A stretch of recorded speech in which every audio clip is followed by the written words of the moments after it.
All right, that should be it. All right, everyone, welcome back to another episode of Granted. Today I'm here with one of my favorite teachers of all time, Mr. Sumner. Welcome, Mr. Sumner. Do you want to introduce yourself for the people? I will do that. Number one, thanks for having me, Grant. Yes. It is an honor to be on Granted. So thanks for having me. But my name is Kian Sumner. I am a IB psychology teacher at Northfield High School, and I teach SL, HL, year one, and year two.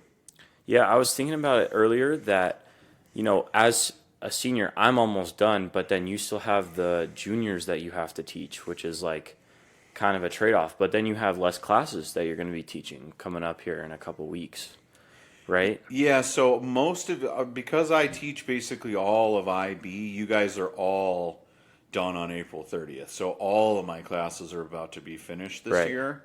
And then most what the IB teachers do is we proctor all the IB exams, just minus yours. Right. So I'll be proctoring for like those 2 weeks. Okay. So yeah, I'll still be busy, but just not technically with students in the classroom anymore. Okay, so even on April 30th, the juniors are done. Yeah, because they're an IB, they're an SL 1 year class, so even the Oh, SL that's 1 year right. classes get That's right. excused as well. That's right. Well, so one thing I'm curious about is, you work at Northfield now, but how many different schools have you taught at before this, and which school's been your favorite over that time? So for me, I'm actually on my 11th ish year teaching. And I was going to talk about it a little bit later, but I guess I can go into it now. How that really started was I student taught in the spring, and I worked to find a job all summer, and nobody would hire me, right? It was the cliche of, you don't have any experience. So the question is, how do you get experience if you're not willing to grant me a job to get me the experience, Right. right? So it was tough. Well, so I couldn't find a job come like August 15th, right? So the school year started, and I ended up getting a 3-year sublicense and a 5-year sublicense. And what I did was I was just trying to sub, and I was also working at Sam's Number 3, the diner downtown. And what ended up happening to me was the school that I did a lot of my college hours with through Metro called me and was like, "Hey, Kian, have you found a job yet?" And I was like, "No, actually, I've been applying like crazy, and no one will really give me that like go ahead to get me the experience I need." So they actually said they had a teacher quit, and if I was willing to, I could go teach there.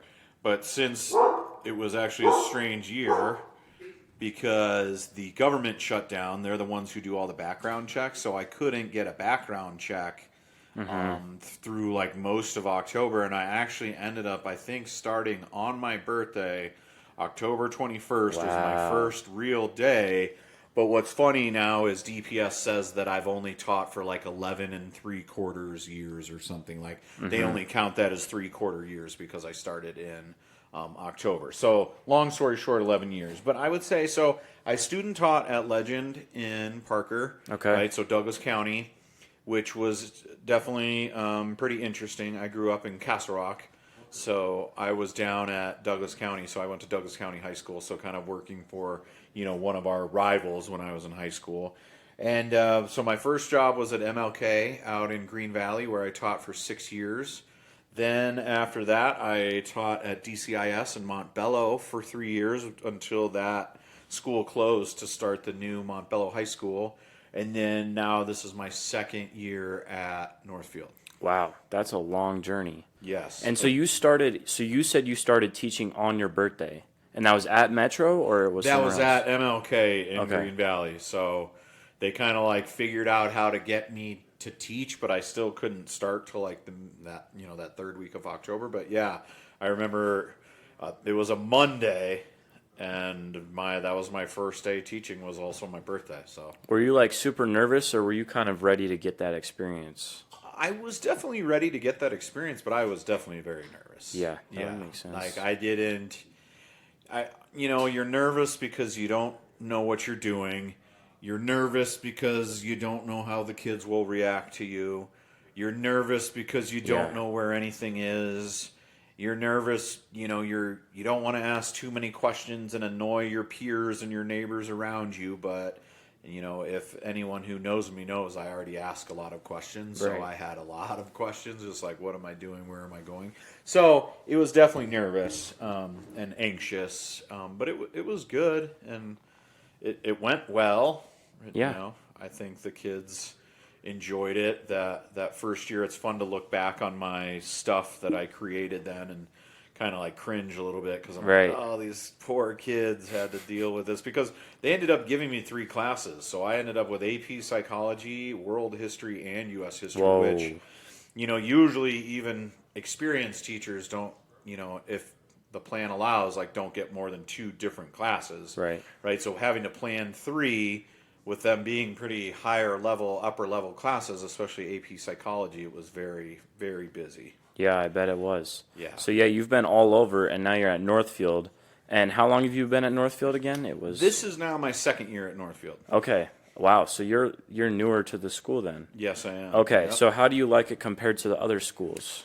I like all of them for different reasons. So, I don't know if I can really determine which one I like better compared to the others because they were all like different parts and pieces of like the chapter that is my story. So like MLK was great because like I met a lot of good people and I had a lot of really strong mentors and really strong teachers that helped, take me under their wing. It was very foundational for me. I like figured out a lot about how to like create relationships and talk to and like, just be with the students and you know, kind of I guess foundational is probably just the best way to say it. Like just kind of like those roots in those early days. So that was a lot of fun. It was definitely an interesting time. Like I was out there during the teacher strike, which Yep. was very interesting.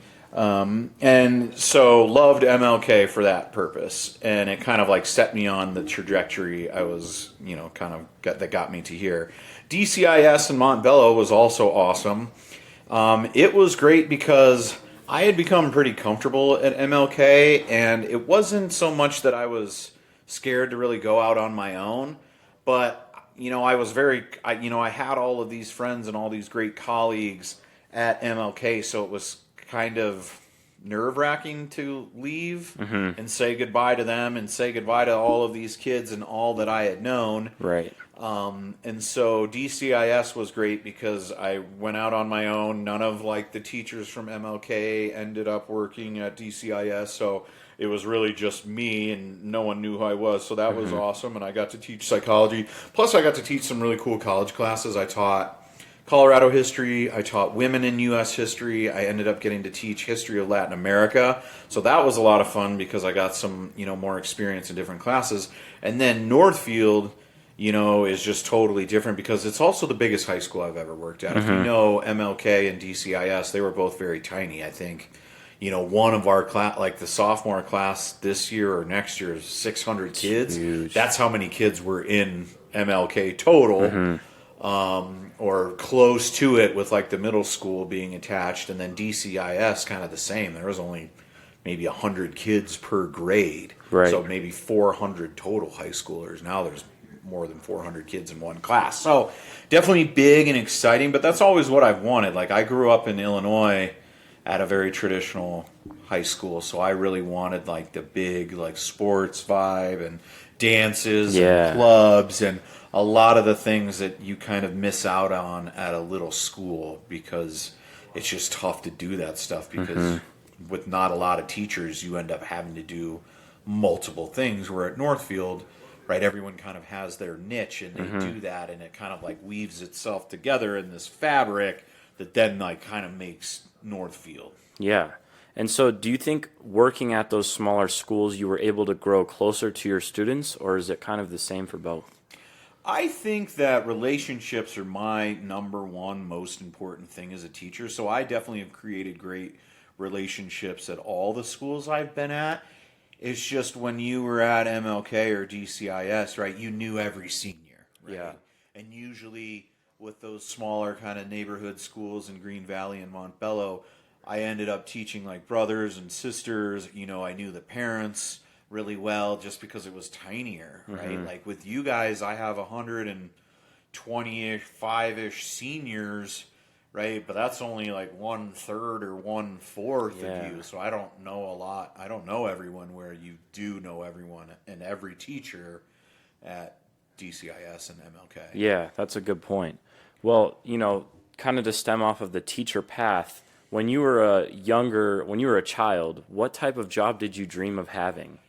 And like, why did you think that? Because everyone has like the idea when they're younger. I talked to a kid today at work. He was like, I'm going to go to the NBA and then I'm going to be an astronaut. And I was like, okay, those are those are some sick dreams right there. So, like, what kind of dreams did you have when you were younger of what you wanted to do? So I grew up in Illinois till about 8th grade. And I bounced around a little bit in my early, like when I was really little, but for the most part, we settled in like West Chicago and Wheaton, Illinois.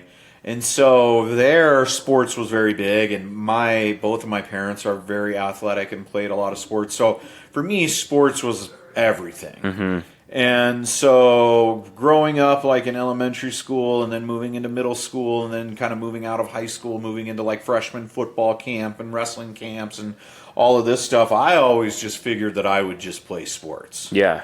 I don't, right, being in elementary school and middle school, you don't really know that like, hey, 0.0001% of Right. high school athletes actually make it to the pros. Right, so I didn't have any idea, but I think that I really wanted to be a professional athlete. I really loved playing baseball, and I really loved playing football, and I just figured one of those would probably work out. Yeah. And then when I moved from Illinois to Colorado, it got a little bit different because, just like there's drama in politics and all things, like it was very political at Douglas County. And they basically told me that like the baseball team and the wrestling team and the football team had already been decided long ago because these kids had been playing all of middle school together and they were going to like move up together. And that if anything, I could sit on the bench and watch. And if anything ever happened, I could kind of like move into one of those spots. And that really left a sour taste in my mouth. And I actually ended up quitting most sports during high school. Yeah, I definitely understand that because some of these schools, they already have, like you said, they have predetermined teams. It makes it really hard, especially because you were probably good, right? Yeah. You were good enough to be on the team, but they said, no, these kids have been around. We're going to pick them. Yeah, and what was actually funny is like by my junior year, they were asking me to come play. Wow. And I was already in just such a different path, and I was kind of like playing ultimate frisbee. I was hiking a ton. I was snowboarding a lot. Like I kind of had left the traditional sports for like the newer, more extreme Colorado outdoorsy, sports. And I kind of never looked back. I do regret it though. I really try to not live my life with any regret, but that is one of my biggest regrets is that I quit playing sports because I devoted my whole early life Right. to that. So I wouldn't be who I am today. I mean, I wouldn't even be sitting here with you doing this if I had played sports and stayed in Illinois because there was all this stuff going on. There were families that were like ready to harbor me and be like, hey, you can live in Illinois and go to high school in Illinois and you can go back home to Colorado, like almost like I was at a boarding school with like some of my football friends' parents. They're like, hey, Kean, you can live in our basement for 4 years. Wow. So I had some opportunities, but it just never felt right. And then I met some kids that wanted to play music, and then I started playing music and never really looked back from that and we're playing sports. And so that's Yeah, so it was around your freshman or sophomore year that you quit. right. And then you got into ultimate frisbee and music after that time. Yeah, big time. Yeah. And you're So- still doing those two today, right? Yeah, I still record now. I record with my best friend and I. He plays a handful of instruments, and I play the other handful, and we record all that music ourselves and just try and push it out online whenever we have time to kind of like get a song down, mix it, and master it. But yeah, I still do that, and I am now the ultimate frisbee coach at Greenfield. Yeah, that's pretty awesome. Those two things are super unique and amazing. I actually forgot that you guys recorded and posted, which is awesome. Like, Yeah, we actually learned, and I've been recording in studios and stuff on and off since probably the early 2000s, I think. I think I was 20 or 21 when I first went into a real professional studio to record an album. And I never really learned much about recording. I was kind of more into just writing and playing. And just somebody would hit record and tell me where to stand and what to play and where to sing. And eventually I got to the point where I wanted to start doing that myself. And then with COVID, it kind of like pushed it into this spot where I was like, okay, I'm going to start figuring out how to record things myself and mixing and mastering and producing and engineering and all that stuff. Right. And so what instruments do you play? How many and which ones? You know, I don't know how many. I started out playing piano. That's really where I started. And then I started playing guitar and singing. I can play bass. I can play drums. I can play mandolin a little bit and banjo. I've messed around on violin. We have a flute at the house, not real great at it. Probably wouldn't say I played flute. I can tinker around on it. But I can also play the ukulele. We've got harmonicas. We do a lot of like piano and organ in our music. So somewhere around there, I can play a bunch of those. It's kind of like when you get the foundational stuff from the piano and then learning how to read music and read tablature and guitar stuff, it kind of trickles out and you can kind of figure out how to play other instruments if you can play a couple. Right. It's kind of like languages. Yeah. Once you learn one, you can do the rest. You're better and you pick up the others quicker. Yeah. So I can definitely like with the mandolin or something, I can definitely tinker around on it and play chords, and I could probably play a rhythm to like a bluegrass song. I'm definitely not like a lead mandolin player or anything, but I can play a fair amount. But mainly guitar and sing is what I do. Yeah, you're like a one-man show. You can play damn near everything. That's pretty insane. Yeah, and I think part of it is just being forced with Caleb and I, who's my buddy, to just, once you kind of get older and start having kids and wives and lives and everything, it's tough to really organize 3 or 4 people to really create a band, to have a band practice and band schedule. So it's much easier for him and I to just work together. So we kind of started figuring out how to play a bunch of these instruments out of necessity. Right. Because we're like, hey, we need bass. We don't have a bass player. Hey, we want organ or piano, or hey, we want a harmonica part, or let's maybe add violin or something. And it's just kind of like, all right, well, we've got to figure out how to play that because we don't really bring other people in and just don't have the time. That's a dope solution. Just learn it. Yeah. If you don't have it, learn it. That's right. Yeah. You can figure it out. So.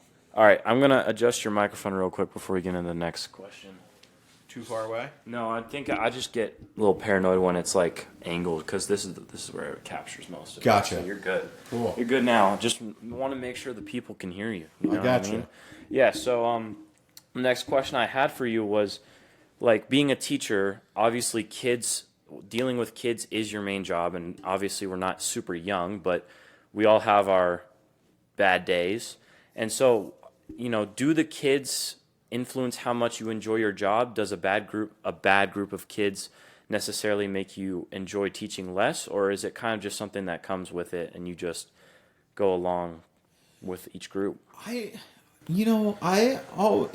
you guys ask me, who's your favorite student, who don't you like, I'll never really tell you those things. Yeah, never. But the only thing that I really ever say is there's really only been one student. I think if I've had like over 100 students per year on 11 years, I'm on like 1,000 plus kids. I think I've really only had one student that I didn't really get along with, and we actually ended up making up and figuring it out years after he graduated. Yeah. He apologized and I apologized, and we kind of like figured it out. So I don't think really ever there's like a bad kid. Plus, like, to go back to just kind of getting into teaching, part of how I got into teaching was wanting to help kind of the kids that were tougher or that didn't follow that traditional path. So I don't think there's any really tough kid. The kids definitely make it for me, like make it enjoyable and ever changing. And sometimes stressful. I think the most stress I ever get is just grading. Yeah. Like grading, and it's mainly because you guys want your grades back, which I don't blame you, right? And just sometimes when I have 120 massive things turned in, right, that's like a fair amount of grading. And so like the only thing that I don't really like is just all the grading, but that's a big part of what we're doing, Right. and just getting you the growth and moving you where you need to be. So I really enjoy it. Yeah. I really enjoy it. I've had one job where I worked in a cubicle, and I was a debt collector for a car company. Wow. And I don't think I even lasted 3 months. I just hated sitting in a cubicle all day.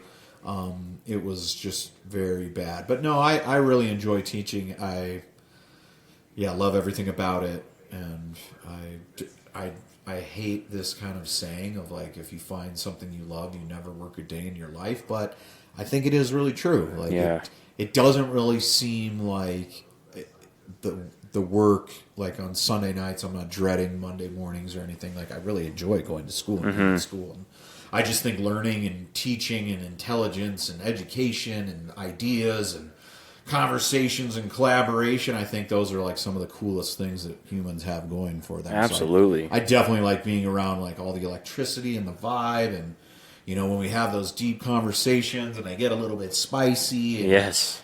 Kids insult each other and then make up and say sorry, or like don't make up, and it's fine still because we're okay with disagreeing with each other. So I really enjoy it. Yeah, so with all the good things that come with teaching, if you had to pick one aspect that's your favorite, what would you say it is?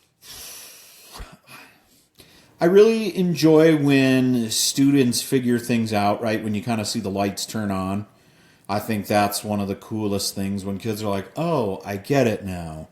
Or, when you are teaching them something and they're not getting it, and you figure out a way to explain it in a different way, or a way that may make more sense to them, and they're all of a sudden like, oh, I get it now. And then just watching them grow, like watching you guys grow from the first time we started doing like our paper ones and paper twos a year and 3/4 ago to like where you guys are now, right? It's just really cool to see your guys' evolution, and that's what I really love, is being a mentor to you guys and talking about movies and music and the news and politics and like all the stuff that just comes along with like getting to know you guys and you guys getting to know me. Yeah, it's definitely bigger than, one thing that I always appreciated about you is it was always bigger than teaching. And it's like you said, you establish a relationship with your students that some teachers don't do. And it's kind of like we have a relationship and you have a relationship with your students where you can talk about stuff other than psychology. You can talk about anything and it can be a good time. And so I think that's pretty valuable to have for sure, and a good teacher. Well, and I think when we're spending like 2 years together and living at school together, right? Like if you really think about it, we spend more time together than you spend with your parents. Yeah. Right? Like you're going home at like 6 or 7 o'clock after practice or something. Like you see them for an hour or two and you're back asleep, and then you're back at school, right? And we're at school together like 8-9 hours a day. So I think relationships are the number one most important thing, especially when the topic can be tough, right? Because I think when it's hard, right, and kids need to be vulnerable and, like frustrated and like stumbling around, like trying to figure out like difficult concepts, I think it's much better when you like trust each other and you feel open enough to like ask questions, or maybe like look dumb, right? Like, like, oh, I don't want to ask because I'm going to look bad in front of my peers. But if we can kind of like all get on this like same level, like no one really feels bad about asking clarifying questions, or questions that will drive the conversation and push it somewhere else. And relationships are number one in my book. Everything else will figure itself out. Right. Like relationships happen, then any subject can be learned. Chemistry, math, English, theater, right? Drama, psychology, history, whatever. Like once you kind of figure each other out, right, then you can really just learn whatever, right? Yeah. Like psychology was just kind of like this like background thing that we're learning while we're going through this like stage of our lives together. So yeah, it's big. it's really easy to feel like, from my perspective, sometimes it's really easy to feel alone and like you don't have your peers there to help you. And, working together to solve or to share ideas, kind of how we've grown as a class to collaborate a little bit more is huge. But even from your perspective, do you think you've seen like an increase in collaboration from our junior year to our senior year? Do you think you've seen a lot more idea sharing and less, social shunning or whatever? Yeah, I definitely do. Like, as you guys got more comfortable, as you guys matured, like I think there's a big maturity spike that happens from like junior year to senior year, right? So I definitely think that we got stronger as a class and conversations got better, right? Just think about those conversations like the first month of school, and now we're almost in like the 20th month of school together. Yeah, right, because if you think about it, come August, it will be 24 months, and you guys are going to graduate in May, so we're like on like 18, 19 months of knowing each other. Yeah. And so I definitely think it's gotten better, and I think I've gotten better and just understanding the whole model that our school is based on, or especially some of those higher classes, right? Just understanding how to do that, because it's definitely a version of psychology that I had never taught before. So it was a learning curve for me, but I think it's going great. Yeah. Well, kind of to switch the pace up a little bit. So earlier in the year, I don't even remember when it was exactly relevant, but boom, AI hits us with a bang and school changes very quickly, at least the way I witnessed it. And so with AI being introduced into education, how do you think it's going to change education? And is it going to be encouraged to use in the future or discouraged? Because a lot of students will cheat using ChatGPT or whatever it is. And obviously that's definitely not a positive side, but you can also use it for good. So how do you think about AI and education intertwined? So I think about AI just like I think about a lot of different educational tools. That's what I think it is. It's a tool. Yeah. Right? So I think, right, some jobs you need a hammer, some jobs you need a screwdriver, some jobs you need, right, like another tool like an awl or something, some you need a planer. So I think in reality, I don't think we need to be as worried in education, because the other thing that I can always do is just give you a pencil and a piece of paper and be like, here, prove it. Right. Like, yeah. Let me put your phone in the phone zone, put your computer away. Now prove to me what you know. So I definitely think it's here to stay, right? Never going to go away. It's kind of like cell phones. There's nothing we can really do except some crazy event that happens and all the satellites fall out of the sky, which we know is really highly unlikely. So I just think you need to figure out how to use it. Is there a lot of cheating going on? Yes, there is. But that's if you design it like that. Like if I say, yo, Grant, answer these 3 questions electronically, bring them back the next day, and you may not want to read them, you can just put those questions right into ChatGPT, kind of get the answer, manipulate the answer a little bit so it doesn't look like straight up AI, but you don't really know anything. You might have learned a little bit from reading through what it spit out. Right, but then once again, I can just be like, well, here's a pencil and a piece of paper. You can't GPT this. Right. Right? Show me what you know. So right. I think as a teacher, you need to embrace it. I don't think you should be scared of it. I think there's other areas of AI that we need to be a little bit more worried about, which we can go into more. But I think as far as education goes, just don't create assignments which allow the kids to cheat very easily with it. If you notice, do I give you electronic assignments to take home and answer anymore? No. You write everything and you write it in front of me. So I think you can get around that. I think it will be both encouraged and discouraged. I think, we're talking about, I think for an assignment like that, you would be discouraged from, using it when you go home. But I think also if you're yo, ChatGPT, what are 25 studies I should know for paper 1 and paper 2 in IB psychology, it will kick you out a pretty good answer. Right. That's still, you're going to have to create note cards or flashcards or whatever, right? You're still going to have to store that in your brain and get it back out when you need it, right? So I don't think it's as scary as people think. But and like I said, it's just a tool, and you just got to figure out, is this the tool that we need for this job, or is it a different one? So, Right. Okay, well, AI also kind of relates to the question about technology. Over time, when did you grew up without technology, obviously. And so I almost wish I have a phone in my pocket at all times. I almost wish that I could go back to a time where there weren't phones or weren't any technology. And AI is just kind of part of how technology advances. But, do you think technology and as it advances, do you think it's more of a negative thing or a positive thing? And do you think your kids will be impacted by this? How will they be impacted and stuff like that? So,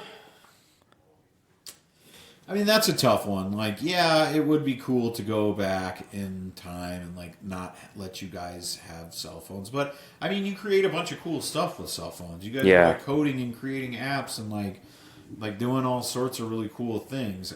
I can't even really think of examples off the top of my head, but just think about like advances in like medicine and advances in like architecture and mathematics and some of these other things that you guys are doing. So I think as memory becomes less important, right, because our phones are our memory, I think you really got to figure out, is the information being retained or just ingested? And so, how does it impact my children, my my biological kids, like not you guys' kids? Is it's all they know, right? Which is pretty scary. But scary for whom? More scary for me, not for them, because like I said, it's like all they know. So, they're like, I couldn't type as well as my kids type until I was like 28 years old. Like, I didn't get a cell phone until I was 26. Right. Yeah, and that's you guys crazy. Can't even can't even contemplate that world. So yeah, the world was different, but I think there's some really cool things. I think the biggest problem with cell phones is just social media. And Yes. just the judgment and the bullying and the comparison and because remember, like, you're only seeing people's greatest hits. You right? are. And we've yeah. talked about this. Like, you don't really, unless like that person is pretty open and honest. You're not seeing like the worst parts of people's lives or the mundane, everyday things. Right? People aren't going on vacation to Spain every weekend. No. Right? This is like a once a year thing, but you see it. And then you're comparing yourself to it and thinking, your life might not be as fun or as cool or as awesome as this person's, right? But you're not. Again, you're only seeing the greatest hits, right? No one's going to show you like the horrible bad times. So I think for my kids, it's going to be weird. They're never going to know a world that's different. Like, I think it's weird. They're going to think it's normal. And as far as like going back, technology just kind of always progresses. Like whether it's like medieval technology and new ways to build castles in the 1300s, or if it's like your Apple Watch detecting that you're having a heart attack, Right. and the thing like calling 911. Right. So I think there's some really cool stuff going on, and I don't think there's any way to really prevent technology. I just think there's ways to like maybe put parameters on it or guidelines, or I don't know. I don't know what's going to happen. Yeah, well, even from that question, it seems like I would be able to figure out the answer to this. But do you consider yourself more of a pessimistic person or an optimistic person? And why do you think that? I think I'm definitely an optimistic person. I'm always looking for, the silver lining. And I think a lot of that has to do with just really how I was raised, right? My parents always just kind of instilled in me to try and find the good in everything. And like, even when things are bad, there are still things that are good going on. Plus, I just think it's like, it hurts to just be negative all the time and just be mad and angry and just complaining and just finding horrible and everything. Yes. And I mean, if you really want to look, then like, yeah, there's bad things going on all over the place. But then on the other end of that, like logically, you can say, yeah, but there's all these beautiful things going on as well. So, Right. like, how would you rather live your life? Like thinking about all the negative, horrible things going on, or about thinking about all the positive, great things, and like just controlling what you can. Yeah. right? So I definitely optimist, definitely raised that way. But, I think it also took a while for that to click in me. I think when I was a younger person, I definitely was like frustrated and angry.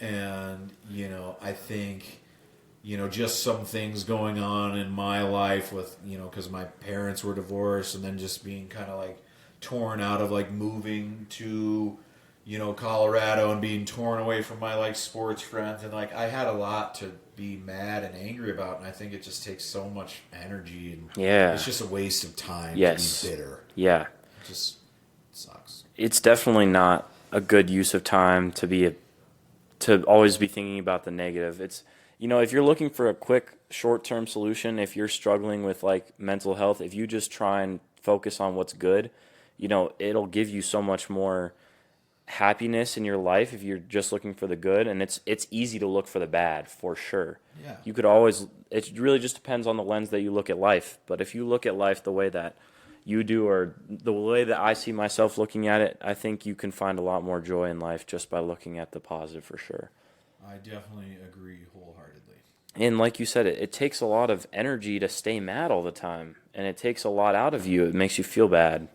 So, well, and I think with our current climate of like the last couple of years of like going into COVID and coming out of COVID, yeah, there's so many people that are so mad and just angry, and it just takes a lot of energy. Yes, it does. And I don't know, like filming people and posting things and like just you see these Facebook threads with like 3,426 comments, and like I have friends where I'll be like scrolling past on like the socials and they'll be like commenting on it and like arguing with people that one may not even be real, right? Like maybe some bot. Yeah. Two, like getting so fired up and like you can look at these threads and like they've been commenting back and forth. It's like, what are you doing all day? Yeah. Like, you really have the time to like put forth all this effort to argue with someone you don't even know or like not doesn't really matter, and like you're not going to change people's minds through like one Facebook comment or one Insta comment. Like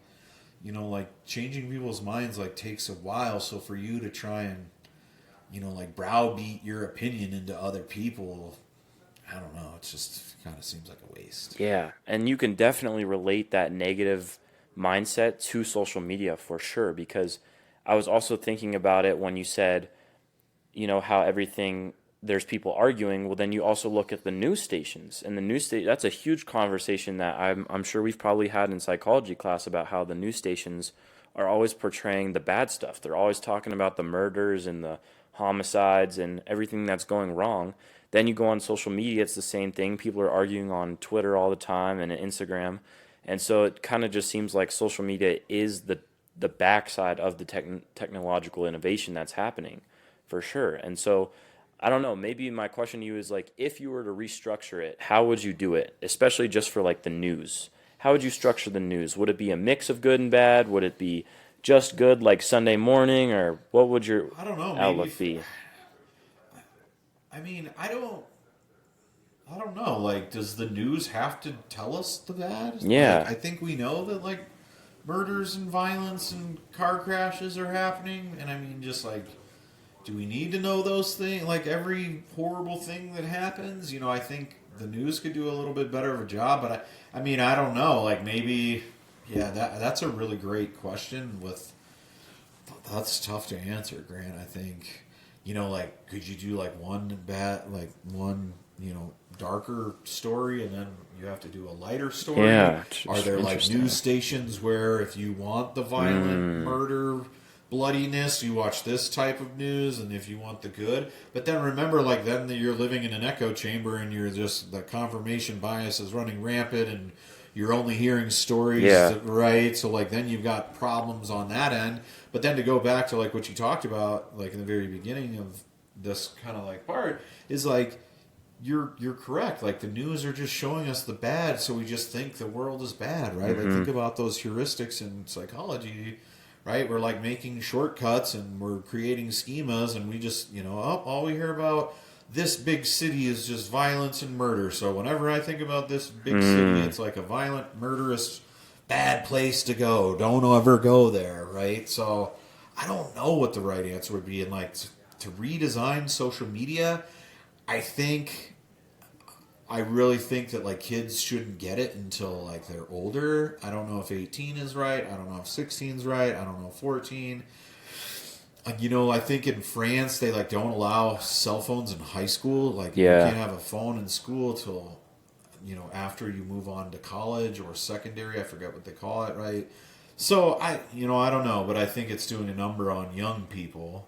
I think the other thing is, what's interesting is it's become like a virtual babysitter. Mm-hmm. So I think there are some people that are kind of like, oh, I don't want to really, deal with my kid. Like, here, take this tablet and this will occupy your time. Yeah.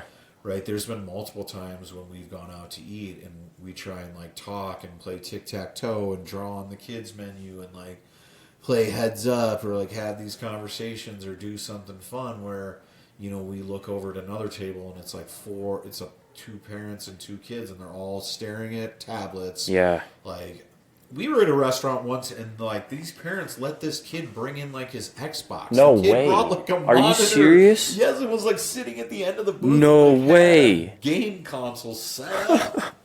He was so gaming. I don't. That's not for me, but. Yeah, but I mean, isn't that always the thing? Like, how do we make the world a better place? Like, you've got to raise your kids, right? And like, but then you knowingly you're seeing people out there raising their kids, maybe not a little right or not the way you agree with, and you can't. Now you're going to have those kids becoming parents someday, kind of like just perpetuating the problem, Right. right? So, I don't know. That's a good question. Yeah, and the other thing to think about would even be like, so let's say we were to change the news to make it all good. And then one argument that I've heard people make is, well, then you're not in the loop. And maybe that's not such a bad thing, but maybe you would be so surrounded by good that you forget that there is bad. And I can kind of see how that could be maybe an issue if you don't realize that, maybe you are in a really awesome position. Like, part of the bad is maybe good for you in the sense that if I know that people are struggling somewhere else, it gives me an opportunity to realize that I'm lucky. But if you're always surrounded by the good, you never know that there is bad. So maybe you do need I don't know. I don't know if you need a little bit of both. It is a tough question Well, I think going back, so like ignorance is bliss, right? Like the things you don't know can't hurt you, right? So I was recently, when I was getting tattooed recently, I was talking to the guy tattooing me, and we were talking a lot about like politics and what I do and how I'm a teacher, and he was just kind of like a little bit on the same vein, like, why do you care? Like, why do you always have to look? Why do you have to know? Like, why do you care about politics? Why do you like look into like COVID numbers or why do you care about what's going on in Europe or China or something? And I don't know. I've just always cared.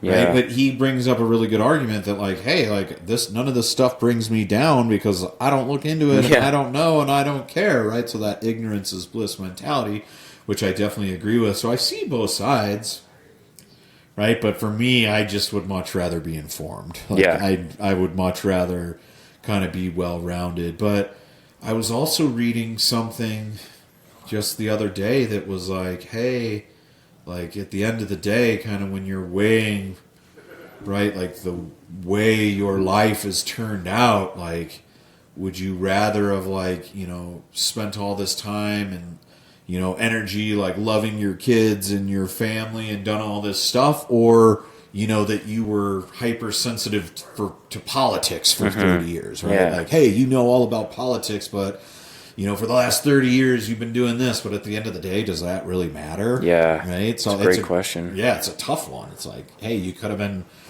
playing baseball, but you're inside reading books about, elections in the 1920s. It's like, at the end of the day, does that stuff really matter? Or does it really matter, like spending time with your kids or your family or, being outside and snowboarding and stuff like that? Right. So I see both sides. Yeah, and that definitely is one of the things that sometimes helps me get off of the social media is even thinking about it now. It's like I already feel like I wasted a lot of my life just being on social media.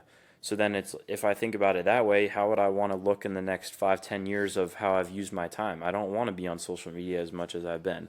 It's always a goal for me and hopefully for other people my age is to get it off it more because it really is more beneficial to get off it than to just always be involved with it. But Well, you've always been very good about putting your phone away, right? Like we got Yeah. the phone zone in my class, and you're one of like maybe less than 5 students who put it in there most mornings, right? Like you definitely, I noticed you did a like conscious effort to kind of put it down. And for me, it's kind of like my attitude with video games. Like I do like video games a lot, but I like them a lot when it's like dark and it's nighttime. Right? Yeah. So like live your life during the day, Yeah, outside, right. play, right? Go play basketball, go hike Castlewood Canyon, go do all that stuff. And then, at night when you can't be basketball Yes. and you're hiking, right? Then like Yes. maybe settle in and play some video games for Yeah. a while. What when it's noon and it's 83 degrees out in straight sun, it's kind Yeah. of like, hey, I should be going to do sunny things. Like this is more of a nighttime yeah, activity. And such a good point. yeah, so I think that you can definitely balance both. But I hear you. I hear you. It's better if we all put our phones down and just kind of go outside. Yeah. Well, one thing, kind of to take it on a different note, I remember when we were in psychology class, and you've told this story a couple times. I don't remember what unit it was on. Oh, it was on like why people help others if there's no reward or if there is a reward. And I remember you telling the story of you and your dad witnessing like a motorcycle accident. Would you tell us a little bit about that and Sure. what it means to you? And Sure. So my dad and our whole family were out. The Sumners all like to drink coffee, so we were at a coffee shop drinking coffee, and we went to leave, and we were all saying goodbye, and we all got in our cars, and I remember my dad, we were stopped at this light off this highway, and my dad was going left to get on the highway, and I was turning right to go the opposite way on the highway, and right in front of us, it took some time to really figure out what happened, but right in front of us there was a massive accident, and one of the cars was exiting the highway and turned right in front of a motorcyclist going the other direction, probably going like 60 miles an hour, and basically the motorcyclist and the passenger on the back hit, like basically T-boned this car going across their lanes right in front of them. And what ended up happening is like nothing really happened in, I shouldn't say nothing happened in the car to the car people, because they were definitely traumatized and emotional, so there's definitely something there. But as far as physically, nothing really happened to them. Mentally, definitely. But so the guy on the motorcycle was in a real bad way, and his significant other girlfriend flew across the intersection, and she had like a compound fracture, and like her femur was sticking out of her jeans. And at first, my dad and I ran over to the person driving the motorcycle, and we were trying to help that person, and somebody else got out of their car and ran over to us to also lend a helping hand. And she was like, I am an emergency room nurse. This person is not alive anymore, or is on the verge of passing away. I will take care of this person. You need to go over and help the other person. So we went over and helped the other person to the best that we could. I think the toughest part was watching my dad kind of do the conversing with her, because I was just silent, stunned, holding her hand. And she was asking, like, is so-and-so still alive? Are they still alive? And my dad at the time knew that they weren't, but told them that they were. And for a long time, I always questioned that decision, and I know now why he did it, right, to keep her calm and to keep her from going into shock. And what was done at that point, and it didn't really matter. And like at first I was kind of like, why would he not be honest with her? And like I said, now I know.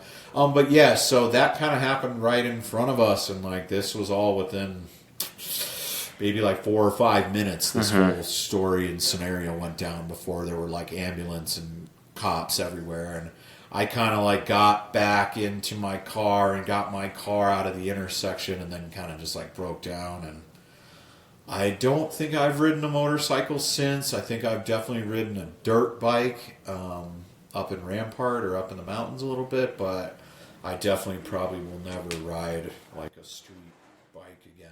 Yeah. Well, what's really commendable is just you guys. It seemed like it was an automatic reaction to go help these people, and I don't think a lot of people can say the same because obviously a lot of people also saw it. If I were to guess, and so what makes you think that? Why did you guys go? Why were you two the ones that decided we're going to help this person? And is that just how you were raised as well, or what? What was it? I think, again, I think it is a testament to my parents and just helping people out and helping take care of people. Because they were both in the Army, right? So they were both Army. Um, and just kind of come from a long line of, trying to help others. And, I don't really know why I just got out of my car. I think this is what I said to you guys during class. I think there are people that like run into fires and there are people that run away from fires, right? So like, why are there like firemen and smoke jumpers and police officers, right? Were knowingly that like put their lives in danger on most days. I just think that's kind of like in their personality and in their nature, and that's kind of what I think happened. And like going back and thinking about the psychology of like helping and stuff, like I don't know if I saw my dad get out first, and like that was kind of like my physical or like indication, like yo, get out and help me help them. Like I can't really think back to that at this point, but it just always seems like I kind of like. I'm curious too. Like I have definitely a morbid curiosity, and I do, no offense to anyone that like was involved, but it didn't like scare me or anything. Like I was kind of like, what just happened? Maybe seeing my dad get out, like I'm gonna get out, like I need to get over there. I need to see what's happening, and then my dad kind of being like, do this, grab this, hold this. Right, I kind of just was like, okay, and just kind of like snapped like into attention and just kind of started helping. Yeah. It was on a right to be the forever optimist that Mr. Sumner is. I think the only, maybe not the only great thing to come out of this, if there is a great thing, but the person on the back of the motorcycle was pregnant. Her baby lived, and for a couple years after it, my dad actually would still go visit her and the baby, and he kind of kept, until he passed away, he kept in touch with them for the couple years after the whole incident happened. And like I don't know if we saved the baby's life, but definitely like that was like another part of it that kind of ended up. And then I ended up, I don't know, I don't think I've ever told you guys, but I used to write history songs. And I would write a song and I would use like the lyrics in the song, like you guys as students would have to figure out like what topic or what vocabulary term or theme I was singing about. And then at the end, right, I would always do it at the end of the unit, and I would use it as review, like, hey, let's review Vietnam, or let's review, the Civil War, or let's review World War I. And then I would have you guys write lyrics as a class, right, because I would usually make it like A, B, B, or A, B, so you guys could really pick up on like the rhyming scheme. And then you guys would write lyrics, and then I would sing your lyrics at the end of the song. I actually wrote a song because the person on the motorcycle was a vet, and I actually wrote a song and used kind of his story as kind of the backdrop to a song that I had written about Vietnam. And if you look hard enough on the interwebs, you can find it out there. It is on the YouTubes. That's a pretty cool way to honor him in a way. Yeah, and I still play that song every once in a while at shows and stuff, all busted out. Everyone's always like, the Ballad of who? Like, they don't know who I'm talking about, but it definitely helped me kind of get through that piece of my life. Yeah.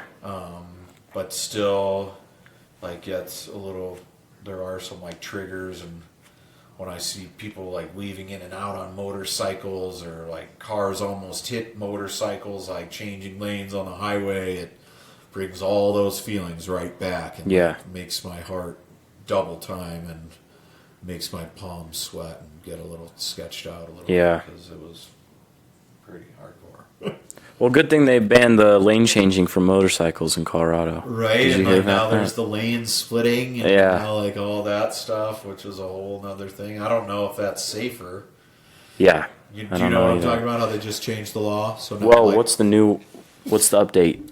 well, there's lane splitting and then there's lane something else. There's two different types. Like I think in California you can lane split, so the cars and the motorcycles can be going any speed, and the motorcycle can go in between the cars. In Colorado, I think it's lane splicing or something. I don't know the term, but if traffic is stopped, the motorcycles can go in between the cars. Oh. But the motorcycle is supposed to be going less than 50 miles an hour, and the cars are supposed to be stopped. But if you drive down 225 any morning, it's kind of like the California law. Like they're just passing like Yeah. 75 miles an hour, and they're passing in between two cars going 75 miles an hour. Right. So I don't know, but I mean, is that safer? I don't know. I have to look into it. But Yeah. just, Something new. right? Something. Yeah. Well, on a lighter note, you mentioned that you're the new ultimate frisbee coach at the school. So, talk a little bit about the season, how it's going, and what do you love about ultimate frisbee so much? Well, so this is our second season, right? Because in a year there are two seasons. There's a fall season and a spring season. We actually went undefeated and won the D3 state championships in the fall. That's which was awesome. We are back again here in the spring. We still are undefeated, so I think we're 17-0. Wow. Wow. So we're doing really well. As far as why I like frisbee, I don't know why I like frisbee so much. I don't know if it's just watching them fly, but I really started playing ultimate, never organized on a team when I was in high school. Right, so we did a lot of like just frisbee throwing at the park. And then I got into disc golf when I was in high school, and then moving to Durango I was playing. And then I think I took a break a little bit, but we were constantly playing. We were always throwing the frisbee if we weren't playing horseshoes or something. And then I got back into it when I moved back out of Durango and just slowly started playing a lot more disc golf. And the coach of one of our feeder middle school team, the Goats, came and talked to me and asked me. Someone said, "Hey, I've talked to people and everyone says you're the frisbee guy. Do you have any interest in helping coach starting a high school team? Because I'm the coach of the middle school team. My son is going to be in 8th grade next year.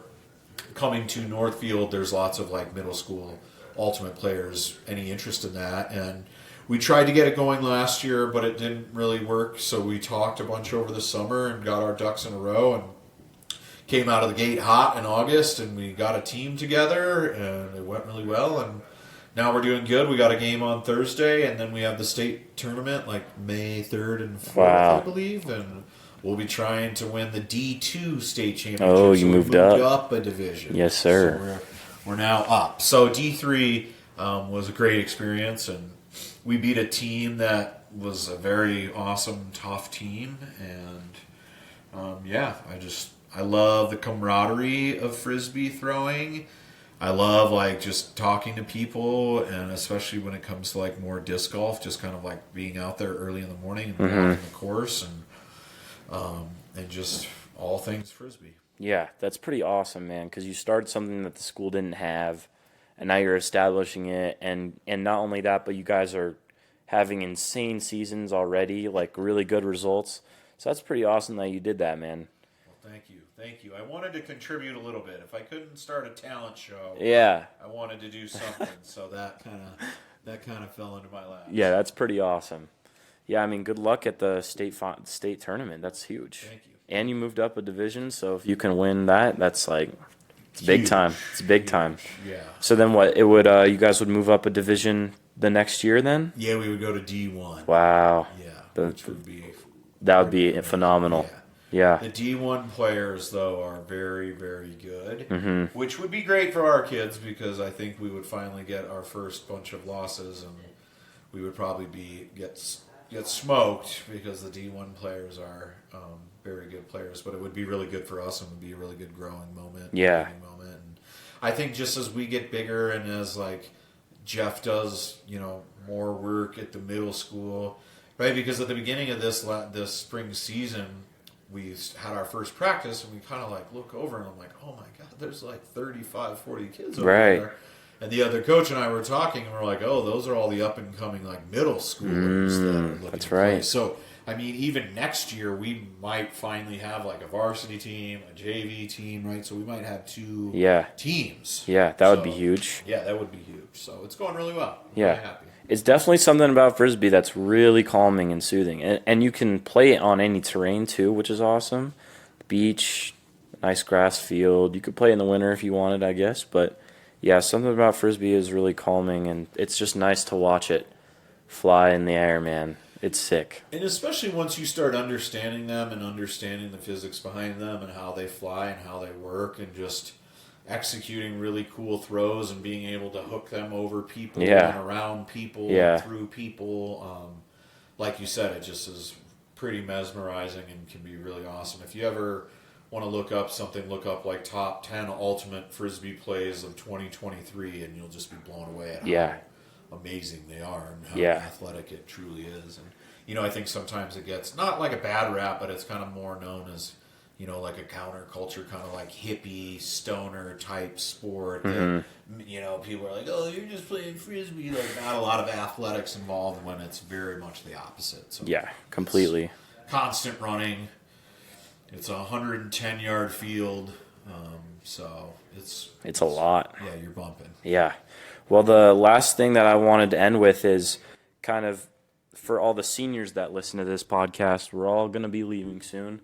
And, the transition to college is something that, we're excited about, but something we really don't know about because we're not in it yet. And so from your experience going to college, what advice would you give to us as to enjoy college the best, to make the transition as smooth as possible, or to enjoy college to the highest extent? So I wrote down a couple of things here. I think number one, I would say be open to new experiences. Right? I think, in high school, right, we get pretty comfortable doing the same thing, right? We're at the end of year 12 now, right? You're in your 12th year, maybe 13 if we're counting kindergarten here, right? But you kind of get locked into the same thing, right? And all the judgment and all the stuff that goes on in high school, and you don't really want to step outside your comfort zone, and right, sometimes it can be a little bit difficult. But I would say number one, be open to new experiences, right? Like, get on intramurals, like go see that band, take that ceramics class, read that book, hang out with those people, right? So I think just number one, be open to new experiences. I think new experiences are great. Number two, I would say just take care of each other, right? I think like when going back to kind of what we were talking about earlier, just like it seems like with social media now and just like all this access to information, it seems like, the world's gotten a little angry, right? So I think we really need to take care of each other, and we need to like, start giving each other some like breathing room, and like it's okay to disagree, right? It's like not a big deal if you and your neighbor don't think exactly the same about everything. I depending on what it is, of course. But I think just really taking care of each other. I think number three, I put don't sweat the small stuff, right? So I think that goes hand in hand with taking care of each other and being open to new experiences, right? Like, I always tell you guys, this is not the end of the world. This is just the beginning of your world, right? You are just really starting to now become who you're going to be, and going out into the world and stepping, you're not in your parents' basement anymore, kind of like doing, the high school thing, like you're really out on your own. So I would say don't sweat the small stuff, right? Peaks and valleys, like good things are going to happen, bad things are going to happen, but, nothing ever that you need to worry about fully. And then lastly, I would put, and this really goes with not sweating the small stuff, is like, who cares what other people think? Yeah, it's huge. Right? Like, you will figure this out. Like, I'm 42 now, and you will figure this out. Like, no one cares about you. Like, no one is watching you. Like, no one is judging you.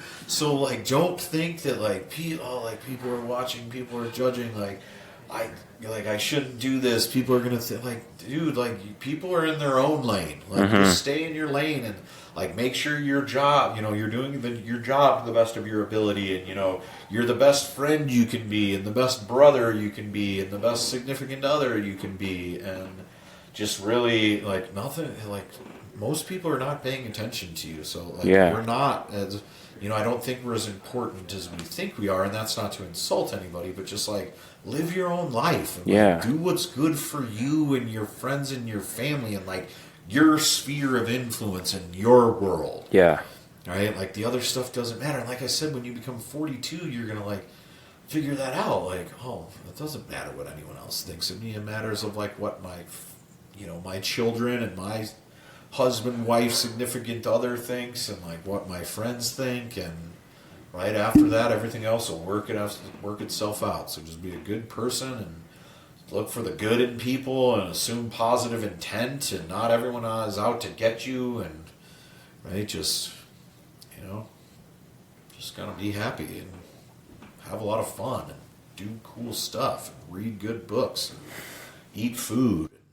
And, I don't know. Yeah. Those were really good pieces of advice, so I thank you for that. Yeah. But I also thank you for coming on the show. It's been awesome to have you. It's been a goal of mine to have an interview with someone who, like you said, it's been 2 years that I've been with you in psychology, and it's been a blessing. So I thank you for coming on the show and sharing your thoughts with us. But yeah, that concludes another episode of Granted, everybody. Thank you for listening, and we'll catch you on the next episode. Peace out.